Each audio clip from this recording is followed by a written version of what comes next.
임신 8개월 한국 여성이 세오한거리 안보요원의 손에 쓰러졌어요. 모두 외면했지만 한 사람만 침묵하지 않았죠. 지금 그 이야기를 소개합니다. 먼저 잠시 시간을 내 좋아요와 구독 버튼을 눌러주세요. 여러분의 응원이 컨텐츠 제작에 큰 힘이 됩니다. 한국인 남성의 사연입니다. 안녕, 저는 미국에서 일하는 검사 박민재입니다. 한국 태생, 늦게 이 땅에 와 법을 믿고 살아왔죠. 오늘 전할 이야기는 평범한 거리에서 시작됐지만 제 삶을 뒤바꾼 사건입니다. 임신 8개월, 제 아내가 대낮에 세오한 시티 안보 요원들에게 폭행당했죠. 도시는 외면했어요. 제가 나서기 전까진요. 그들은 저를 평범한 아시아 남편으로만 봤을 겁니다. 하지만 전 물러서지 않아요. 정의를 기다리지 않습니다. 정의를 만드는 사람입니다. 그 싸움은 세오안의 법체계를 흔들고 숨겨진 부패를 드러냈죠. 도시가 덮으려 했던 진실을 마주하게 했습니다. 그날은 평범한 오후였어요. 느릅나무 사이 바람이 귀를 간지럽히고 하늘은 끝없이 펼쳐진 따스한 세오안의 황금빛 날이었죠. 제 아내 김수지는 도서관 일을 마치고 집으로 걸어오던 길이었어요. 서두르지 않고 천천히 한 손으론 8개월 된 배를 감싸고 다른 손엔 귤이 든 종이봉투를 들었죠. 수진의 걸음은 조심스러웠어요. 한 걸음마다 희망과 사랑이 담겨 있었죠. 뱃속에서 움직이는 우리의 미래였어요. 며칠 전 우리는 아이 이름을 두고 웃으며 이야기했죠. 별 어때? 별처럼 빛나는 아이로 자라길. 수진이 웃으며 말했어요. 그 순간은 모든 게 완벽했죠. 행복이 영원할 줄 알았어요. 그렇게 꿈꾸던 날들이 계속될 거라 믿었죠. 수진이 말하길, 빛 어때? 빛처럼 환한 아이로 자라라고. 제가 웃으며 너무 평범하다고 했죠. 진 어때? 진실한 아이? 당신 같아. 그 소소한 행복이 우리 삶의 전부였어요. 수진의 머릿속엔 한 가지 생각뿐이었죠. 바로 집에서 저 민재를 만나는 거. 저는 몇 블럭 떨어진 법률 상담소로 향하고 있었죠. 매주 금요일 검찰 파견으로 억울한 이민자들의 이야기를 들었어요. 미국의 법은 그들에게 낯설고 때론 잔인했죠. 하지만 그날 그 피해자가 제 아내일 줄은 몰랐어요. 상담소에서 돌아오던 길 차가 멈추고 몇 분 만에 제 삶은 무너졌어요. 수지는 그날 저녁 제가 좋아하는 비빔밥을 만들어 깜짝 놀라게 할 계획이었죠. 어머니의 손맛 그대로요. 수지는 지쳤지만 제 미소를 떠올리며 혼자 웃곤 했어요. 잠시나마 모든 게 완벽해 보였죠. 세상이 따뜻하게 느껴지는 순간이었어요. 하지만 그 행복은 오래가지 않았죠. 수진이 해송 스트리트를 지날 때 검은 밴 한 대가 모퉁이를 돌며 속도를 줄였어요. 엔진 소리가 낮게 으르렁거렸죠. 차가 끼익 소리를 내며 멈추기 전까지는 수진도 미처 눈치채지 못했어요. 타이어 소리가 아스팔트 열기와 섞여 불길한 전주곡 같았어요. 수진이 고개를 돌렸을 때 차문이 열렸죠. 내린 남자는 키 크고 어깨가 넓은 제복 차림의 남자였어요. 강태호, 안보요원. 그 지역 사람들은 그의 이름을 알았죠. 시장에서 속삭이는 소문들. 그의 이름은 늘 불길한 이야기와 함께였어요. 눈에 띄면 안 되는 자. 그리고 그날 수지는 그의 눈에 띄고 말았죠. 거기 멈춰! 그의 목소리는 칼처럼 날카로웠어요. 임신한 여인에게 할 말이 아니었죠. 수진의 발걸음이 얼어붙었어요. 놀라 눈을 깜빡였죠. 저 그냥 집에 가는 길이에요. 차분히 부드럽게 말했어요. 그의 눈을 살짝 마주쳤지만 도발 않으려 시선을 내렸죠. 그렇게 배워왔으니까요. 하지만 태호는 상관없었어요. 수진을 위협적인 존재로 봤죠. 뭐해? 수상하게 어슬렁거리잖아. 그가 비웃으며 손을 허리띠에 맴돌게 했어요. 무기가 있는 것. 수진은 본능적으로 배를 감쌌죠. 아기가 불안한 듯 작게 움직이는 걸 느꼈어요. 저 어슬렁거린 적 없어요. 집에 가는 길이라고요. 수지는 단호히 낮게 말했어요. 뭐라고? 태호가 다가오며 소리쳤어요. 움직이지 마. 내 말 안 들려? 수지는 움직이지 않았어요. 숨조차 깊게 쉬지 못했죠. 온몸이 공포로 떨렸어요. 뼛속까지. 싸우려는 게 아니에요. 제발. 수진이 속삭였죠. 하지만 그 말은 태호의 분노를 불태웠어요. 갑자기 그가 수진을 거칠게 밀쳤죠. 수진은 비틀거리며 넘어졌어요. 울퉁불퉁한 보도에 발이 미끄러졌죠. 귤이 바닥에 굴러다녔어요. 그 노란 과일은 부서진 희망 같았죠. 수진은 말했어요. 두 손은 아기를 지키려 배를 감쌌죠. 날카로운 통증이 밀려왔어요. 하지만 고난은 거기서 끝나지 않았죠. 태호는 다시 다가와 분노로 일그러진 얼굴로 수진의 배를 걷어찼어요. 그 순간 시간이 느리게 흘렀어요. 태호의 발이 들리는 찰나, 수지는 배를 감싸며 눈을 감았죠. 주변 소음이 사라지고 심장 박동만 메아리 쳤어요. 쿵쿵, 아기의 작은 움직임이 세상 모든 소리보다 선명했죠. 귤이 떨어지는 둔탁한 소리도 슬로우 모션 같았어요. 수진의 비명이 하늘을 갈랐죠. 천둥처럼. 수진은 보도 위에 쓰러져 배를 감싼 채 고통으로 눈을 크게 떴어요. 움직일 수 없었죠. 할 수 있는 건 아기가 살아있기를 기도하는 것뿐이었어요. 행인들은 멈춰섰죠. 몇몇은 소리쳤고 몇몇은 폰을 꺼냈지만 아무도 나서지 않았어요. 감히 그럴 용기가 없었죠. 한 여성이 외쳤어요. 911에 전화해. 저 여자 임신했어. 하지만 태호는 돌아섰죠. 아무 일도 없었다는 듯. 수진이 없는 것처럼요. 그에겐 정말 그랬을지도. 하지만 카메라는 돌고 있었죠. 충격받은 이웃들의 눈이 지켜보고 있었어요. 사무실에서 서류를 보던 중 전화벨이 울렸어요. 낯선 번호였죠.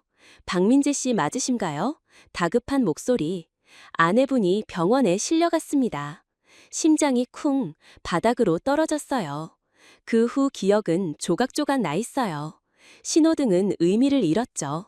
빨간불, 파란불, 그 어떤 색도 제 분노를 막지 못했어요. 운전대 위 손등이 터질 듯 부풀었죠. 수진이, 내 아내가 제복 속 야만에 당했어요. 난 아직 아무것도 하지 못했죠. 아니, 아직이야. 부산지검 시절 특수부 검사로 밤을 새우며 권력의 비리를 파헤쳤죠. 법이 가장 강한 무기라 믿었어요. 그 믿음이 하지만 지금 법은 너무 멀었죠. 내 손에 든 건 법전이 아니라 수진에게 무슨 일이 생겼을까 하는 공포뿐이었어요. 병원에 도착하자 복도는 소독약, 냄새와 정적으로 가득했죠. 타일 바닥을 밟는 소리가 생각보다 크게 울렸지만 신경 쓰지 않았어요. 모퉁이에서 응급카트를 미는 간호사와 부딪힐 뻔했죠. 305호실입니다. 누군가 외쳤고 제 다리는 빨리 움직였어요. 병실에 들어서자 모든 게 멈췄죠. 수지는 창백히 누워 있었어요. 얼굴엔 멍이, 입술은 터졌죠. 모니터는 삑삑 소리를 냈지만 내 눈은 수진의 배에 갔어요. 오르내리고 있었죠. 살아있어. 아기, 별도 아직 함께였어요. 검사로서 이성은 분석하려 했지만 남편의 심장은 이미 부서졌죠. 괜찮아. 내 목소리가 갈라졌어요. 이렇게 작을 줄 몰랐죠. 수진이 고개를 돌렸어요. 눈은 부었지만 날 찾아냈죠. 나 괜찮아. 수진이 속삭였어요. 그런데 그 자가 날 때렸어. 난 아무 잘못도 안 했는데. 터진 입술로 내뱉은 그 말이 내 심장을 무너뜨렸어요. 문득 초음파 사진을 보며 웃던 날이 떠올랐죠. 여보, 얘 눈이 나갔지 않아? 수진이 웃으며 말했었죠. 내 손을 배 위에 올리며 말했던 순간도요. 얘가 요즘 자꾸 움직여. 내 말에 반응하는 것 같아. 그 사랑스러운 기억들이 이 차가운 병실에 흩어졌죠. 그 말이 전부였어요. 그 몇 마디가 날 무너뜨렸죠. 무릎이 풀리기 전 침대 가장자리를 붙잡았어요. 검사로서의 나는 사라졌죠. 원칙도 갑옷도 없었어요. 제복 속 누군가가 내 안에 아직 태어나지 않은 별의 엄마를 짓밟았기에 고통받는 남자가 남았죠. 의사가 들어와 말했어요. 태반 이상이 있습니다. 지금부터 면밀히 봐야 해요. 고개를 끄덕였지만 그 말은 귀에 들어오지 않았죠. 머릿속은 새하얗고 손끝은 얼음처럼 차가웠어요. 수진의 손을 꼭 잡고 있을 뿐이었죠. 그런데 그 순간 병실이 지옥으로 변했어요. 수진이 갑자기 숨을 헐떡이며 내 손을 세게 쥐었죠. 이마에 땀이 송골송골 맺히고 얼굴이 고통으로 하얗게 질렸어요. 여보, 아파. 뭔가 잘못됐어. 수진의 목소리는 공포 그 자체였어요.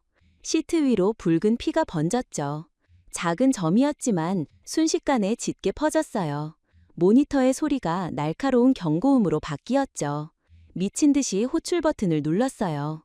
간호사가 들어오자마자 시트를 보고 얼굴이 굳었죠. 코드블루, 산부인과 긴급, 복도를 향해 외치는 소리와 병실은 전쟁터가 됐어요. 의사, 간호사들이 몰려들어 수진의 침대를 둘렀었죠. 초음파, 빨리, 혈압 떨어져, 수술 준비해. 의학 용어가 쏟아졌어요.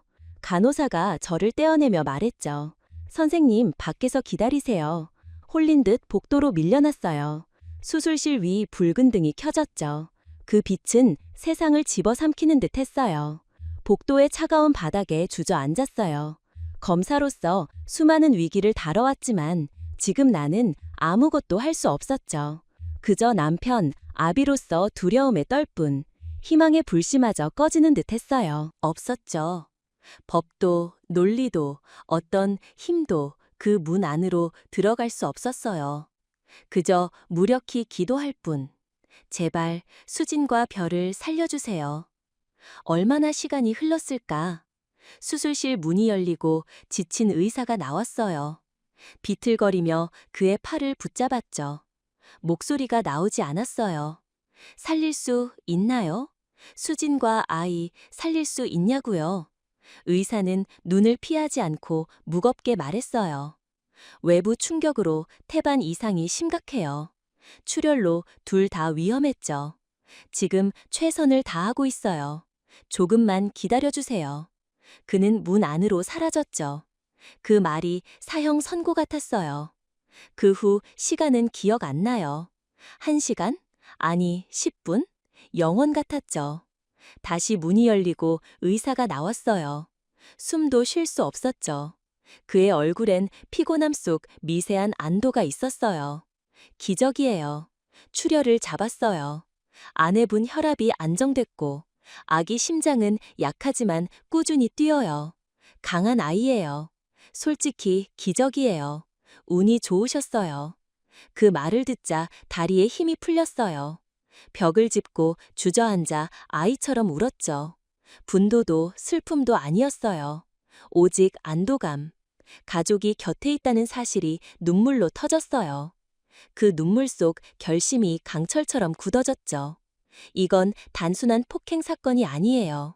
내 가족을 위협한 자와 그를 비호하는 시스템에 대한 전쟁 선포였어요. 기적적으로 수술은 성공했고 수진과 별은 고비를 넘겼죠. 하지만 그날 밤 한국의 장모님께 사실을 말할 용기가 없었어요. 다음 아침 떨리는 목소리로 전화해 수진이 입원했지만 곧 나을 거라 말했죠. 장모님은 직감하셨어요. 내 목소리의 불안을 놓치지 않으셨죠. 민재야, 무슨 일이야? 수진이 괜찮은 거 맞지? 결국 모든 걸 털어놨어요. 전화 너머 장모님의 흐느낌은 심장을 찢었죠. 어쩌다 우리 딸이 이런 일을. 장모님은 오열하며 말씀하셨어요. 당장 세원안으로 가겠다고. 다음 아침 비행기표를 겨우 구했죠. 공항에서 초조히 장모님을 기다렸어요. 멀리서 눈물 글썽이는 장모님의 모습이 보였죠. 어머니, 저도 모르게 외쳤어요. 장모님은 날 보자마자 무너지셨어요. 저는 장모님을 부축하며 끌어안았죠. 긴 시간 서로의 어깨에 기대어 울었어요. 말로 다 할 수 없는 슬픔과 안도감이 뒤섞인 눈물. 병원으로 가는 차 안. 장모님은 손수건으로 눈물을 닦으셨어요. 수진아, 아이고, 수진아. 갈라진 목소리로 장모님은 읊조리셨어요. 병실 문을 열고 창백한 수진을 본 순간 장모님은 울음을 터뜨리셨어요. 수진아, 내 딸아. 달려가 손을 잡고 멍든 얼굴을 어루만지며 눈물을 흘리셨어요. 수진도 힘겹게 눈을 뜨며 말했죠. 엄마. 그 한마디에 담긴 그리움, 고통, 안도감이 병실을 가득 채웠어요. 고스란히 느껴졌죠. 장모님은 수진의 손을 더 세게 잡으며 흐느끼셨어요. 왜 널 세호 안에 보냈을까? 내 고통을 보니 엄마 심장이 찢어져. 저는 장모님을 안으며 말문이 막혔어요. 그 슬픔이 내 심장을 찔렀죠. 다시 이 고통의 원흉에 대한 분노가 불타올랐어요. 장모님의 오열은 병실을 가득 채웠고 그 슬픔은 모두의 심장을 저릿하게 했어요. 하지만 그 속엔 딸을 향한 애틋한 사랑과 어떤 고난도 함께하겠다는 의지가 담겼죠. 장모님은 수진과 나에게 큰 힘이 됐어요. 앞으로의 싸움에서 물러서지 않겠다는 다짐을 굳혔죠. 병실 밖 세상은 깨어나고 있었어요. 40초 남짓한 영상이 들불처럼 퍼졌죠. 처음엔 한인 커뮤니티 앱에서 공유됐고 곧 유명한 한인 유튜버들에게 전파됐어요. 한 행인이 썼죠. 그는 임신한 한국 여성을 폭행했다. 그녀의 이름 김수진을 말하라. 그 포스트는 걷잡을 수 없이 퍼졌어요. 하루 만에 300만 뷰를 기록했죠. 사람들은 분노했어요. 온라인뿐 아니었죠. 병원 앞에 촛불이 나타났어요. 처음 5, 그 다음 수십, 새벽엔 200명이 모였죠. 한인 교인들, 은퇴한 교사, 참전용사들이었어요. 그들은 소리치지 않고 피켓을 들었죠. 수진을 위해 우리 딸들은 위협이 아니다. 한식당 아주머니가 삼계탕을 가져와 내게 건네며 어깨를 두드렸죠. 그 따뜻함이 내 마음 녹였어요. 하지만 지지뿐 아니었죠. 익명 게시판과 극단적 커뮤니티에선 악플이 달렸어요. 조작된 영상, 그 여자가 도발했을 거야. 안보요원의 정당한 행동을 방해말라던 댓글들. 수진의 사진이 조롱으로 돌아다녔고 내 신상이 위협받았어요. 또 다른 폭력이었죠. 나는 오랜 친구에게 전화했어요. 군 시절 동고동락했던 이제 세호안 법률지구의 날카로운 인권 변호사 이현우였죠. 현우는 변호사 전에 전우였어요. 부당함을 먼저 느끼고 가장 늦게 포기하는 자. 현우야, 나야, 민재냐? 무슨 일이야? 목소리가 왜 그래? 도움이 필요해. 인권소송이야. 누구도 덮지 못하게 할 거야. 상황을 설명했죠. 현우는 조용히 들었어요.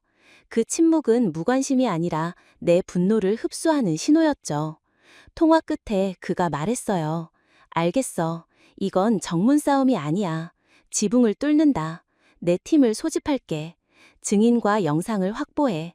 민재야, 수진 씨가 가해자로 둔갑하지 않게 해. 그게 그들의 첫 전술일 거야. 알아. 수진은 피해자야. 이 사건의 주인공이지. 안보요원이 내 임신한 아내를 폭행했어. 세상이 그걸 봤어. 며칠 뒤 한인교회 지하실에서 비공개 회의가 열렸죠. 한인 회장, 참전용사, 학생, 식당 주인까지 20명이 모였어요. 위로가 아닌 각자의 역할을 찾으러 왔죠. 이티에 밝은 청년이 온라인 캠페인과 가짜뉴스 대응을 맡겠다고 나섰죠. 식당 아주머니는 봉사자 식사를 책임지겠다고 했어요. 참전용사 어르신이 떨리는 목소리로 말했죠. 이민자로서 이 땅의 법을 믿었어요. 하지만 내 딸에게 보인 건 폭력이었죠. 이건 내 가족만의 싸움이 아니에요. 우리 모두의 전쟁이에요. 그 말에 회의실이 뜨거워졌죠. 수진도 가만히 있지 않았어요. 회복하며 작은 블로그, 수진의 이야기를 열었죠. 그날의 기억과 치유를 기록하기 시작했어요. 처음엔 고통의 배출구였지만 그 글은 상처 입은 이들에게 위로와 용기를 줬죠. 당신은 혼자가 아니에요. 댓글이 쌓일수록 수진의 눈빛은 단단해졌어요. 3일째 시청으로 걸어 들어갔죠. 모든 걸음에 목적이 담겼어요. 팔 아래 현호와 48시간 동안 파헤친 서류가 있었죠. 강태호의 모든 불만 기록, 묻힌 내부 메모, 그리고 그걸 승인한 이름들이 적힌 서류. 김수경 시장 사무실로 안내받았어요. 방은 차갑고 딱딱했죠. 벽엔 세호한 사진이 걸렸지만 수진이 쓰러진 거리는 없었어요. 김수경 시장, 장민호 안보 책임자, 시 변호사 2명이 앉아 있었죠. 테이블엔 크리스탈 물병이 놓였지만 아무도 입을 대지 않았어요. 미스터 팍, 김 시장이 고개를 끄덕였죠. 아내분과 아기에게 유감을 표해요. 수진 씨 일은 매우 안타깝습니다. 저는 앉지 않았어요. 폴더를 테이블에 놓고 김 시장의 눈을 똑바로 봤죠. 유감은 고객 불만에나 쓰는 말이에요. 이건 명백한 중범죄죠. 시장의 펜이 떨렸어요. 진동인지 두려움인지 알 수 없었죠. 장민호가 불편히 몸을 뒤척였어요. 그의 눈은 태호의 기록에 계속 갔죠. 감정이 격해지신 건 이해하지만 장민호가 주도권을 잡으려 말했어요. 내부 조사를 진행 중이에요. 강태호는 직무정지 상태죠. 유급정지? 제가 차갑게 말했죠. 수진이 고통으로 울부짖을 때 그는 세금으로 월급 받고 집에 앉아 있어요. 사과 들으러 온 게 아니에요. 증거를 가져왔죠. 폴더를 열고 태호의 기록 사본을 밀었어요. 3건의 폭행 민원, 그중 2은 아시아 여성대상, 모두 조치 없이 기각. 문서에는 승인자 이름들이 적혔죠. 모두가 그 이름의 의미를 알았어요. 게임은 끝났다는 거죠.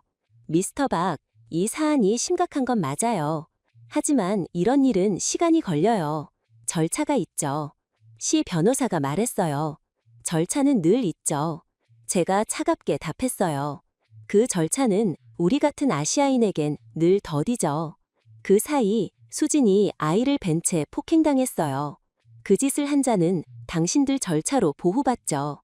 오늘 분명히 말하러 왔어요. 우린 더 기다리지 않아요. 방 안은 귀가 먹먹갈 침묵으로 가득했죠. 김수경 시장이 물었죠. 정확히 뭐를 원하시나요? 저는 그들을 보며 차분히 단호히 말했어요. 첫째, 강태호의 즉각적 무급 정직과 파면 절차를 시작하세요. 이건 최소한의 조치죠. 둘째, 그의 폭행을 묻고 덮은 책임자들에 대한 강력한 내부 감사를 착수하세요. 마지막으로 숨을 고르며 말했죠. 우린 강태호를 폭행과 증오범죄로 고소할 거예요. 세호한 검찰청에 형사 고소장을 낼 겁니다. 시가 정의를 외면하면 법으로 정의를 찾겠어요. 너무 간단히 말하시는군요. 장민호가 말했죠. 간단한 일이죠. 제가 답했어요. 일이나 제대로 하세요. 시장은 하루 시간을 달라 했죠. 24시간 드리죠. 그 후엔 이 서류를 들고 연법원으로 갈 겁니다. 이름까지 포함해서요. 며칠 뒤 현우와 저는 세호한과 해송을 오가며 소송을 준비했죠. 밤늦게 화상회의로 법리를 다투고 증거를 정리했어요. 마침내 세호한 지방법원에 고소장을 접수했죠. 대리석 건물에 들어서며 이건 개인적 복수가 아니란 걸 깨달았어요. 법의 이름으로 시작된 거대한 싸움이었죠. 재판은 도시의 관심사였어요. 배심원 선정부터 치열했죠. 현우와 밤늦도록 배심원 후보를 분석했어요. 7번, 은퇴 노동자, 원칙이 보였죠. 11번, 세 자녀의 주부, 수진의 고통을 이해할 거예요. 논리뿐 아니라 마음을 얻는 싸움을 준비했죠. 법정은 매일 방청객으로 가득했고 절반은 한인, 지지자들이었어요. 수진이 증인석에 섰을 때 법정은 숨을 멈췄죠.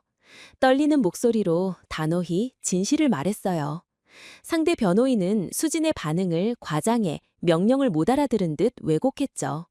하지만 현우는 그게 이민자 편견일 뿐이라 날카롭게 반박했어요. 재판의 절정은 현우가 강태호를 신문할 때였죠. 증인은 8개월 임산부였나요? 그렇게 보였죠. 그녀가 물리적 위협을 가했나요? 비협조적이었어요. 질문에 답하세요. 공격했나요? 아니요. 그럼 왜 비무장, 임산부의 배를 찼나요? 태호의 오만한 얼굴이 무너졌죠. 그의 대답은 횡설수설, 눈빛은 흔들렸어요. 현우는 틈을 놓치지 않고 몰아붙였죠. 그 순간 모두가 진실의 무게를 느꼈어요. 현우의 최종 변론은 잊을 수 없죠. 배심원들에게 말했어요. 이건 복잡한 사건이 아니에요.